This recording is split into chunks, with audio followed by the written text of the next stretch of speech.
Hello everyone, this is Bit by Bit by Andrew Ervin. This book follows a brief history of the video game industry and sort of tries to explain how video games have had an influence over the world around us. Ervin follows several different games, and in his introduction he talks about how him watching his kids or nephews playing Minecraft on a TV sort of had some way it influenced this book. He also sort of unnecessarily apologizes for using his own favorite games to sort of tell this history. I don't have a problem with that. I would probably use some of my own favorite games to tell the story. I just felt like that apology really wasn't all that necessary. I mean, this is his book, it was his project. He should be able to tell the story however he wants. And there are thousands of games out there, so everyone has their own personal favorites. Not all the games that Andrew listed here would be the games that I would choose, but, I've got a bunch of different interests in video games that are not really lining up with what he did. And that's fine. It doesn't really need to be. In the first chapter, he talks about the development of Tennis for Two. Sort of it's not really the first video game, it's not really even the first computer game, but it's sort of the first game that used electronics in the way that it did.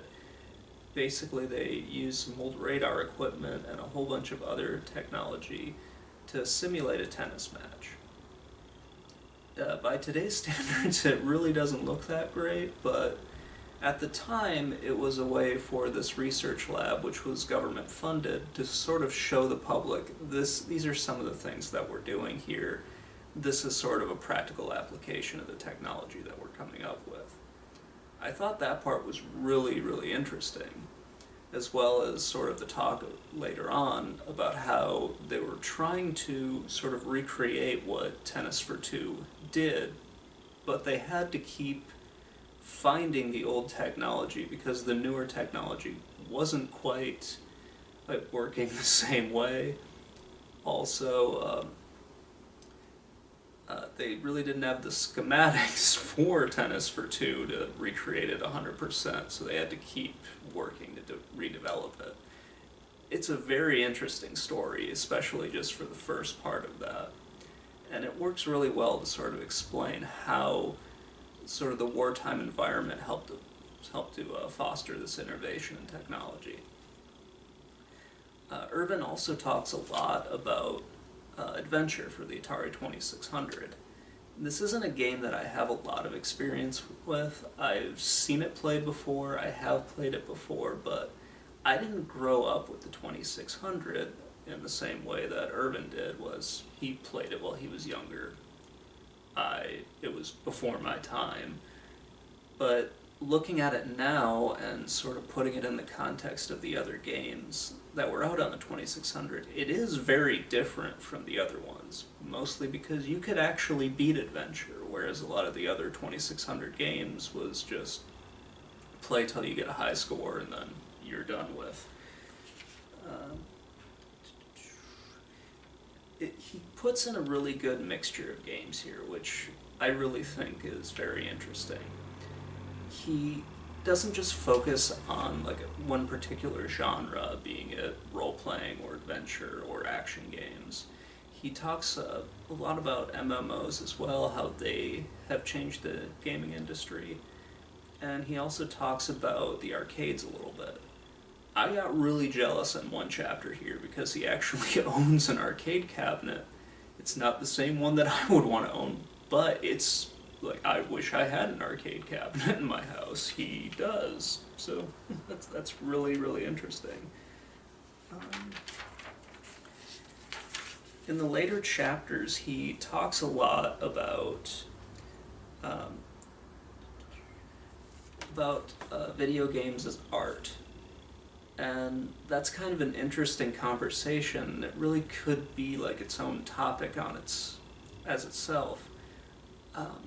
And he does bring up some very interesting points to that.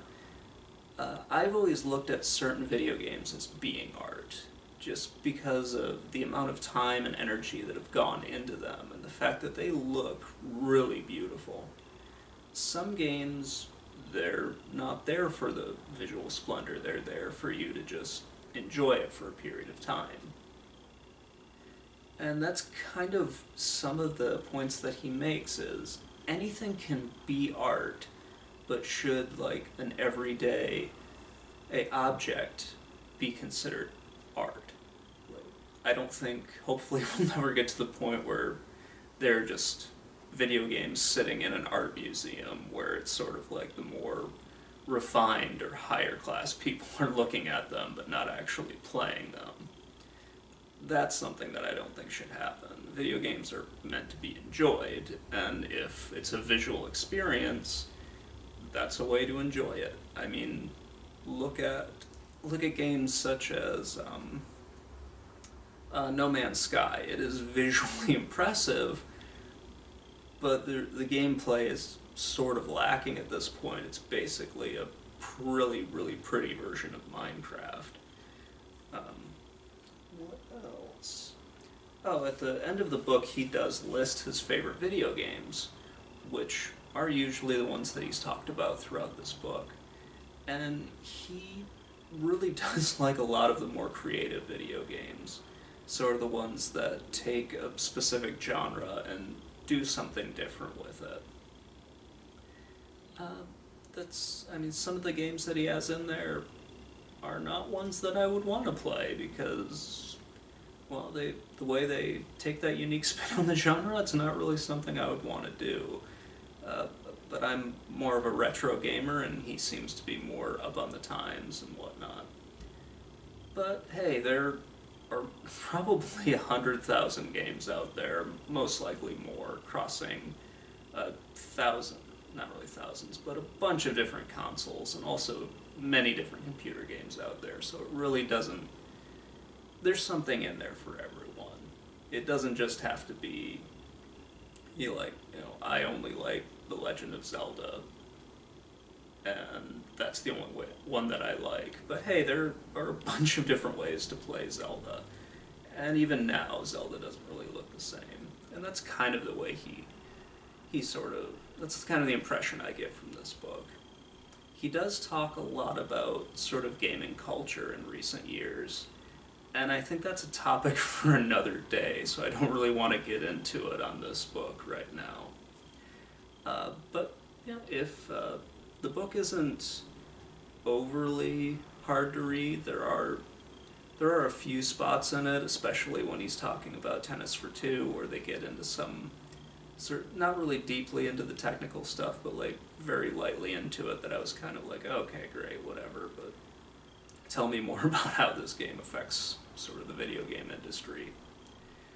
Yeah, I didn't really feel like the book dragged at any point. I really did enjoy it. It's a sort of a unique way to look at video game history, not taking sort of like a larger view and talking about every game that came out in a certain year, but sort of taking it in chunks. Like, this is sort of this period of gaming.